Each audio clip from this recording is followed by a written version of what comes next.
Hey guys, it's your real good friend reporting in with a new exercise, and I'm not trying to invent the wheel. I'm not saying this is better than any other rowing variation. This is just another option. And with that being said, I gotta make an announcement. Some of you are asking, Eric, how's the deadlifts going? My superiors have informed me that I really shouldn't be doing heavy squats or deads until I'm medically cleared.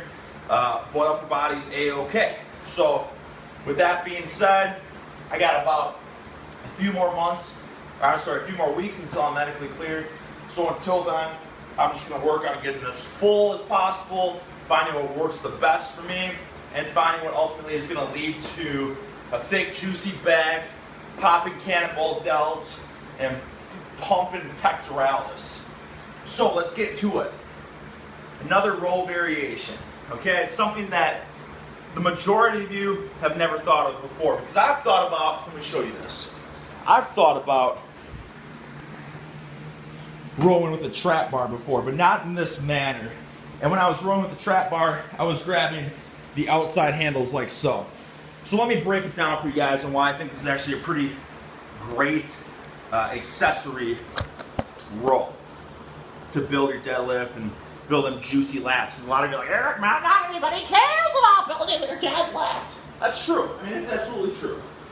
Okay, so essentially, guys, what we're looking at here, it's going to be a narrow stance. This is going to be hard. This is why I need a cameraman. You know, I'm not going to lie. At times, I need a cameraman. Okay, narrow stance. Like if I was doing a really narrow conventional deadlift.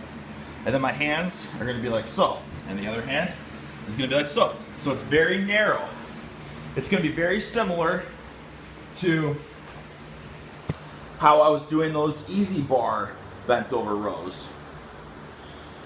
All right.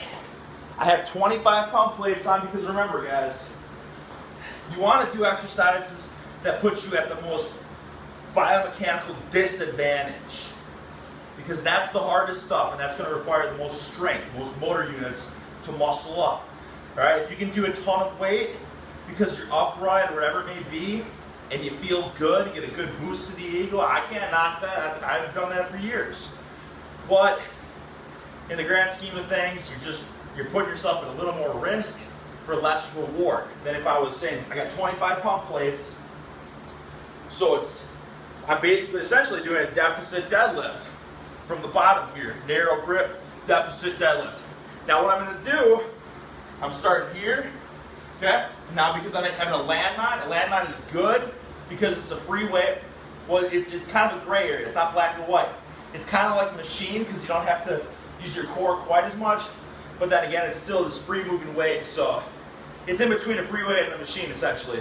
But because it's in a landmine, I have to actively engage my lats like that. Whereas if I'm using a barbell, yeah, you want to do that, but it can get away from you.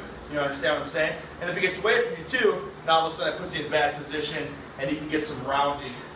So when I'm pulling, I want to pull here.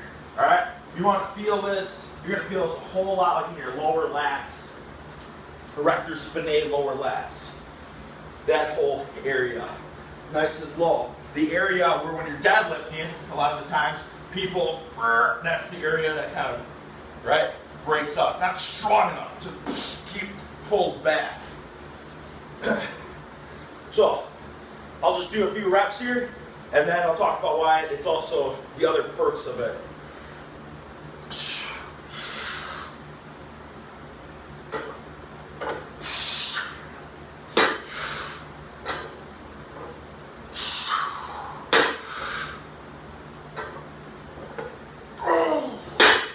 Okay, see that? I'm pulling here. I'm not getting upright pulling here like I could if I was doing a T-bar row. You see a lot of people, this was myself included a few years back, where they would get it, they would pull it like this angle. Terrible angle. So here, pulling, engage my lats the entire time. So I'm just pulling here.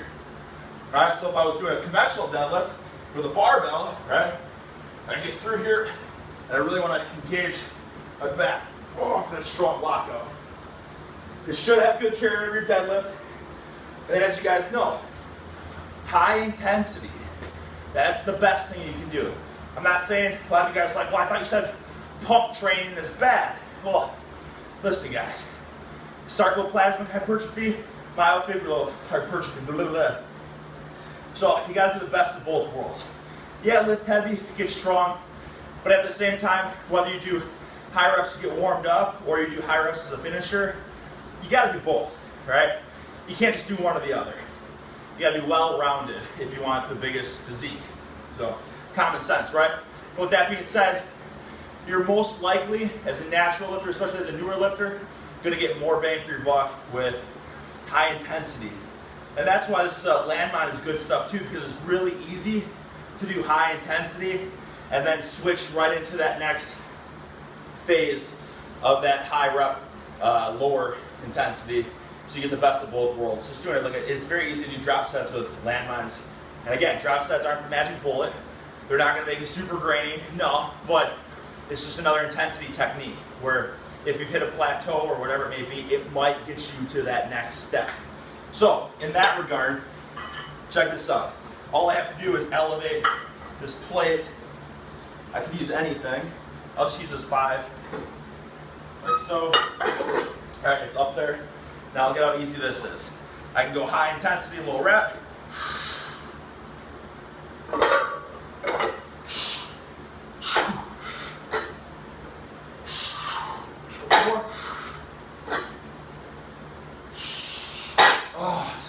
I know I can't get much more than that. I'd be putting myself at risk of injury if I'm going to just keep grinding out reps and my form breaks down. So I'll just take a nice percentage off, 25 pounds off.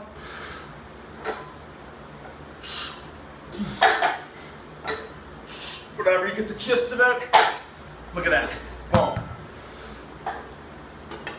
Okay, you can't really do that with that minimal rest if you're using a barbell or free weight, right? If I'm doing rows, then I gotta go to one side, take the clip off, take the plates off, do the same thing.